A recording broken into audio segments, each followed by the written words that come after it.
Hi, my name is Wendy Gordon, and I am from Detroit Lakes, Minnesota. And I wanted to share a little bit about my testimony, my background of parts of my life.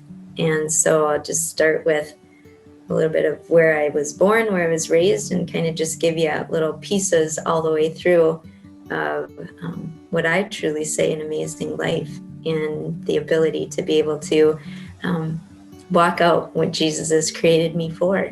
So I was born in Winnipeg, Canada, and that's where my family is from. There's 7 girls in my family, and my dad is actually from Yugoslavia. He came to Canada from Yugoslavia, and he met my mom, who was from Winnipeg, and so they got married and had 7 girls.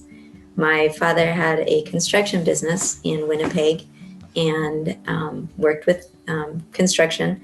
At that time, it was in the 70s that there was a big revival movement actually in Winnipeg, and my parents went to this revival service and met Gerald Durstein. Gerald Durstein is the founder of Strawberry Lake Christian Retreat right here 30 miles north of Detroit Lakes in Ogama, and he met my dad and my parents at that revival in Winnipeg. And when they met, Gerald asked my dad if he would be willing to move from Winnipeg and come to the States, the United States, to the camp and become the director of the camp. So my mom and dad prayed about it, and definitely was a clear direction that God was laying on their heart that this was what he had for our family. So my dad sold the construction business, sold our house, everything we had, and we ended up moving to the United States and came to Strawberry Lake Christian Retreat. My dad was the director there, and we all had different things that we did while we were at the camp there. As kids did, clean the cabins and worked on the grounds. My mom was the cook, and it was a great place to grow up. It's a family camp. People would come there with their families and spend a week there, and we were in church services all the time. We had them in the morning, in the evening, and so I grew up, in church services where we would be singing, and it was an amazing environment. That's how I grew up. That's where I was. So much of my time was worshiping, praising, singing, listening to the Bible being preached. So there was a really neat experience for myself personally in my own walk with Jesus when I was at Strawberry Lake. I was 8 years old at the time, and my parents went into town, and my dad had told me, we had a red wagon, and right where our cabin was, there was a pretty big hill that went down from our cabin, and my dad had told me specifically, don't take that wagon down the hill. And so they went to town, and they were they bought all the supplies for the camp. And so as soon as my mom and dad left, I thought about that wagon ride and thought, wow, that would be quite the ride to get in there and ride down the hill. So I got in the wagon, 8 years old, and I pulled the handle back, and I get my little legs tucked in, and I'm going to take this ride, and rode down the hill and went a lot faster than what I thought. Bottom of the hill tipped over, and one of the wheels came off, and I panicked. I was like, this is not good. My dad is going to be upset. And started looking for it. I found the wheel, but I didn't find the little black nut, wing, whatever you call it, the little piece that puts the wheel on. I couldn't find it. So I went to the top of the hill, and because it was so natural for me to pray, praying for me was something that was common. I understood that prayer is a communication. It's a conversation that you have with Jesus. And so I knew right away that was the first thing I did. I stood at the top of the hill and I prayed. And Jesus cares about every detail of our life. There isn't anything that he does not care about. There's not anything that he doesn't see, that he doesn't know. And me, my little eight-year-old self, he saw, he knew, he heard me. He saw me standing at the top of the hill, and I prayed and I said, Jesus, help me find that little black piece to the wheel. And I stood there, and it was so clear in it. I heard not his audible voice, but I heard it in my heart, and I heard him tell me, go to the bottom of the hill, look down to the right. And so it was clear, and I absolutely obeyed what it was that I knew Jesus was speaking to me. I ran to the bottom of the hill, and I looked down, and I turned to the right, and there was that little black piece in the grass to fit the wheel back on.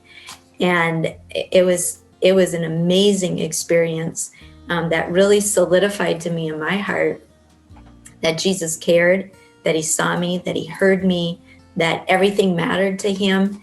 And that was very much a beginning in my relationship with Jesus and my walk with him through my life, of praying about everything, knowing that he cares. And the big part was he sees everything. He knows, he knew where it was. So at that point, it solidified in my own life, why would I try on my own to try to find things, do things in my life when he already has the answer? He already knows everything. So it was a big point in my life of coming to him for the things that I needed, coming to him for the things that I thanked him for. And so that was a really neat experience for me at that time. So we lived there through the camp season. It was open Memorial Day to Labor Day. When the camp was closed, my dad bought a motorhome, and my dad was an evangelist, and all of us 7 girls sang. That's what we did. So we traveled the rest of the year when we weren't at Strawberry Lake Christian Retreat, and we traveled all the way through, all around the United States and into Canada. My dad would preach and us girls would sing.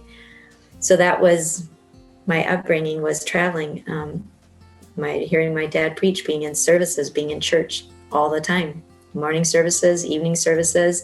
And my mom and dad, we read the Bible all the time. And I'm very blessed. I realized that it was a gifted life in the way that there's so many people that have never even heard about the Bible in their adult years. And here I grew up being able to be in an environment where I understood the purpose of why we're here, the purpose of why we were created. God creates us, and he has a purpose for every one of our lives. And to be able to walk out what he's already planned for us, what he's already called us for. He chose us. There's so many scriptures that talks about he calls us, he chooses us.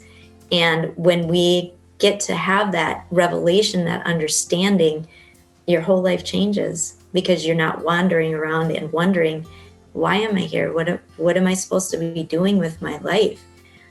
Being able to, and it's never too late. You're never too old to come to that amazing experience of having that conversation with him and saying, I just heard this testimony. I heard you're real. I heard that you have a plan for my life. And asking him. It's the greatest joy that he has, is be able to have those that he created turn to him to ask him what the plan is for your life. And I'll tell you what, your life will never be the same. There is absolutely no greater life than living out what he created us to do. We don't put those things. One of the greatest questions I love to ask people is, what do you love to do? What's your passion? What is your passion? No money involved, no bars held. What is it that you love to do? And it's so amazing. It's a conversation I love to have, because when I ask people that, they just light up. They know what's in here, and they'll tell me the different things that they really love to do. And I'm able to tell them, you didn't put that in there. You're not the one that put that passion in there. You were created with that in your DNA. That's what you were created to do, was what he created and put in you to do for his glory. And when you come to that realization and you get to walk out with passion what you were created for, your life will never be the same. That's what we're here for. We're here for him. He's not here for us. We're here for him.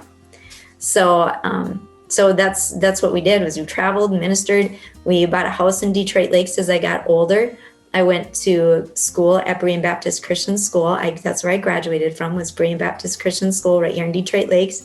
And from that, I went to the North Dakota State College of Science, and I got my degree and became a hygienist. So I was a dental hygienist for 13 years. I worked for a Christian dentist, which was amazing. I'm just kind of flying through the different pieces of my life, but he was a Christian dentist, and they actually prayed over my resume when it came in with their pastor, and asked if this is who the Lord had to be in their dental office, that he would let them know. We were in our interview, and they knew right away. I knew. I started crying. I was so excited that the Lord would bless me to work with a Christian dentist, and it was an amazing experience. I was there for 13 years, And in the process of being there, I thought I'd be in dentistry my whole life, and because I loved it. I loved working in dentistry. But when the Lord starts preparing you for the next thing that he has for you in your life, he starts changing your heart's desire. He starts doing that where you were completely satisfied before, but he's so miraculous in how he does things and how he leads us in the things he has for us in our life. There's different seasons of time where he'll have us do one thing, and then he has another plan, and he starts just bringing us through different season stages of our life. And so he started changing my heart and preparing me for what he had for me next. And that was that I wanted to work with the whole body. I didn't want to just stay with the mouth, but work with the whole body. So through that, I ended up going back to school and went to Concordia and got my degree in nutrition and became a nutritionist. So the whole process, praying through the process, because when you start to have that change, people are like, how do you know? How do you know that's what God has for you? And it's spending time with them.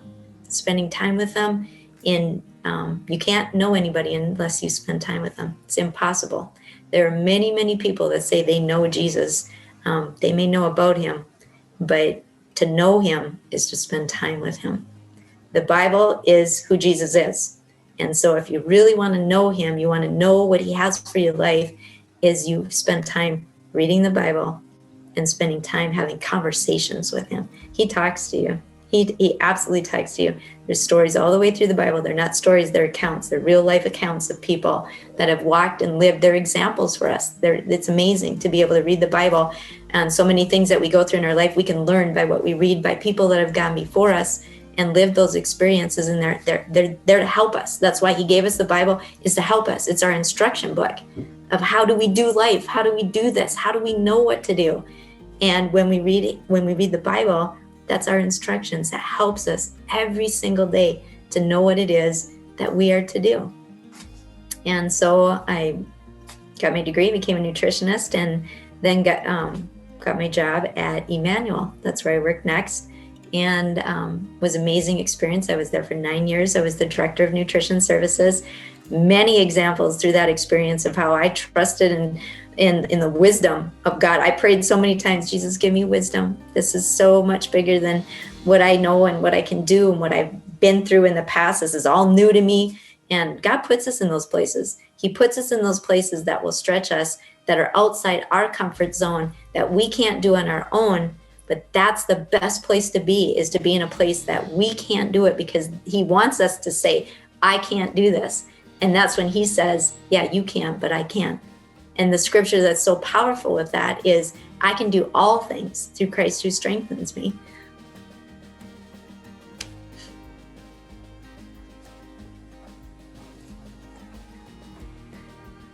And I get really emotional about even talking about Jesus, because he's the air I breathe. It's like he's the reason that I'm here. And to be able to have such a love for him. I've known him since I was 6 years old. I'm 53 now. And to be able to have walked my life every day, the good, the bad, the ugly, the hard, it's not easy. It's not easy living the life that is so contrary. It's so opposite of the world, so opposite of our culture, living for Jesus.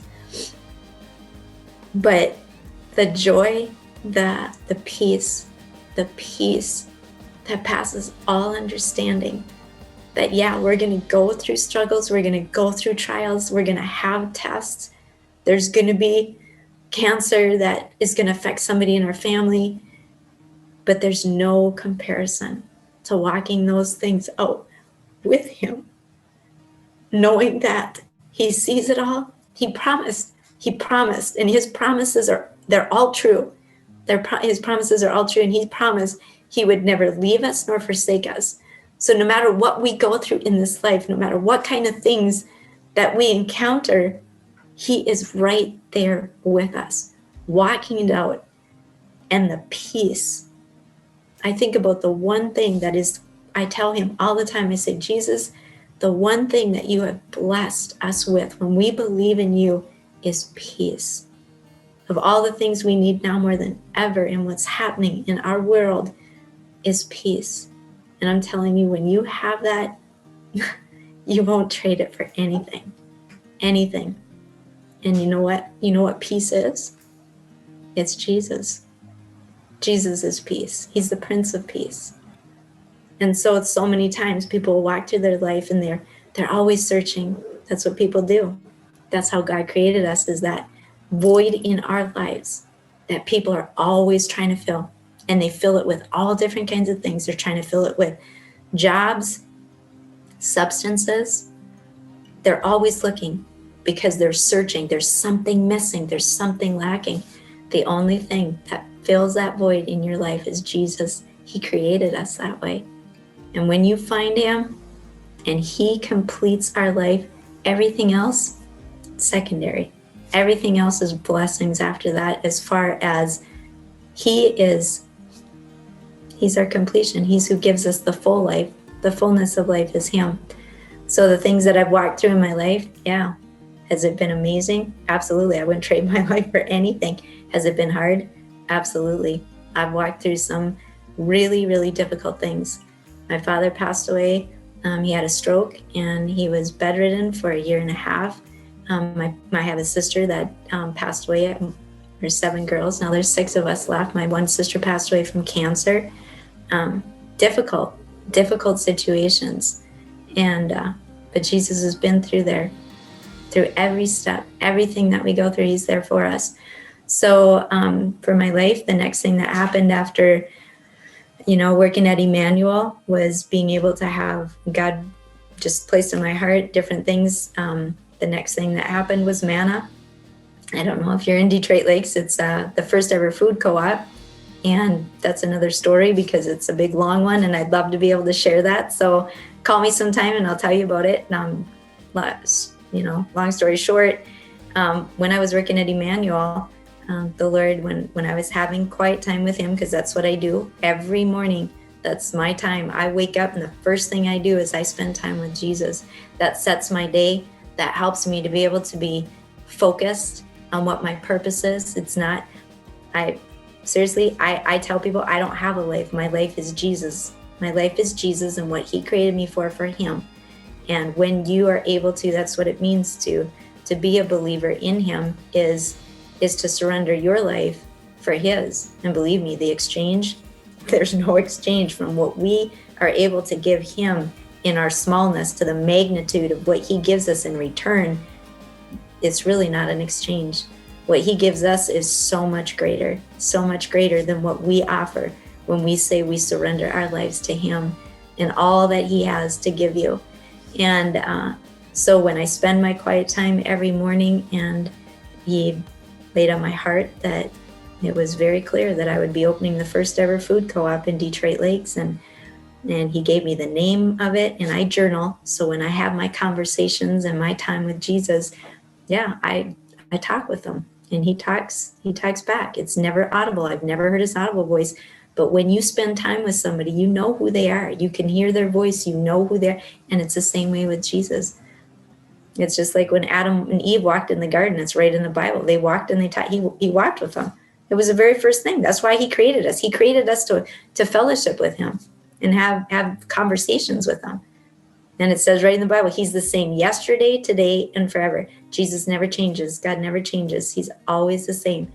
And the conversations that he had with Adam and Eve in the garden, that's why he created us. But so we could have a relationship with him. I don't believe in religion. I believe in a relationship. It's very different. Very different. I don't just go to church on Sundays 1 hour a week and feel like I've did my thing for the week and live my own life the rest of the week. No, it's a relationship, a surrendered life for him. He was the one that created us. He knows what it is that he has for us. And like I said, your life, when you come to know him, just ask him, make yourself real to me. I'm here because I want to know you. Your life will never be the same. He'll meet you right where you're at. And so, the things that the Lord has allowed me to be able to do in my life, it was already planned. He already knew what he wanted me to do. And I've been able to experience it because I spend time with him, and I want to know, what do you have for me to do next? And so manna was one of those things that he had for me to put my hand to for him. And he, like I said, he gave me the name for it, Manna Food Co-op. Manna comes straight from the Bible. It's the story of God providing supernatural bread from heaven and fed people in the wilderness when they had no food. And he supernaturally provided. He's the same God. He works miracles. I've had so many miracles happen in my life that are just, they'll leave you speechless. And it is one of those things you're like, how did that happen? It's a miracle. Only God. Only God. And he wants to do that continuously for anybody. I'm not anybody special. He'll do the same thing for you as he's doing for me in my life. We're all the same in the ability to be able to come to him, every single one of us. And so being able to walk out that whole vision of manna was, I journaled the whole thing. I have a binder that's about this big just from that part of my life. That was amazing. The supernatural things that he did to bring that into existence to Detroit Lakes and have that right here in our city is really a miracle. And when he gave me that, I prayed for a whole year. When he laid that on my heart, that I would put my hand to that and bring that to Detroit Lakes, I prayed for a whole year. I didn't tell anybody, not one person. And I prayed for a whole year on what he wanted. I prayed from everything from the people that would be involved to it, the farmers that would be able to grow for it. I prayed for the coolers and the cash register. Like, I covered everything, all the plans that he had. And when it was time to go, and he said, okay, now I want you to put feet in action to the plan that I've given you. And it was way more. I'd never spent a day in business school. I'd never spent a day in opening a business. What a co-op, we've never had a co-op in Detroit Lakes. I knew what they were, but I had no idea the ins and outs of how this would happen. And I had to trust him every step. That whole learning curve was Mount Everest for me in the learning curve. But those are the kind of things he loves to bring us to and bring us through, because that's how we grow in our faith, is to be able to trust him in things that are way bigger than what we can do on our own. That's when he shows up and he does what only he can do through us. That's what he wants to do, things through us. That's why he created us. So he wants to live in us and then be able to work through us. We're the hands and feet of Jesus right here. 2021, we're the hands and feet of Jesus. To everyone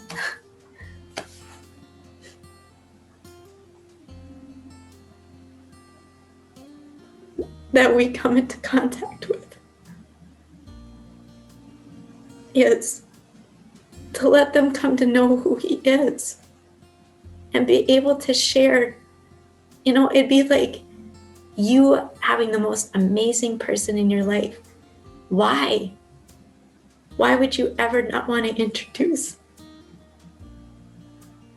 that person to every single person that you come into contact with? That's why I'm so passionate. And yeah, a lot of times I probably come across a little too strong, like, you know, just hold back, Wendy, like, calm down, you know, keep it to yourself. And it's hard when you have such an amazing love and you have experienced so many things that he has done for you in your life. How could you be quiet? I can't. So many times I have to really just pray and say, okay, Lord, just show me, what do you want me to say and what do you want me to do, to just be able to express my love for you to these people that maybe don't know you, but that can come to know you.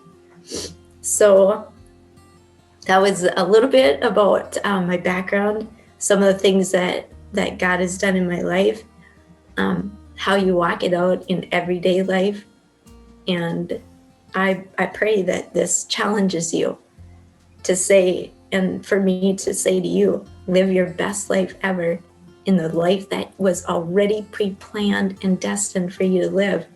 And knowing Jesus helps you walk that out, and your life will never be the same. I promise you, your life will never be the same. So I pray that you come to know who Jesus is and what you were created for. I would love to be able to meet you, to talk more with you.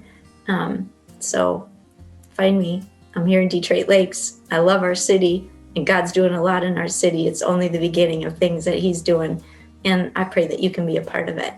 Bless you.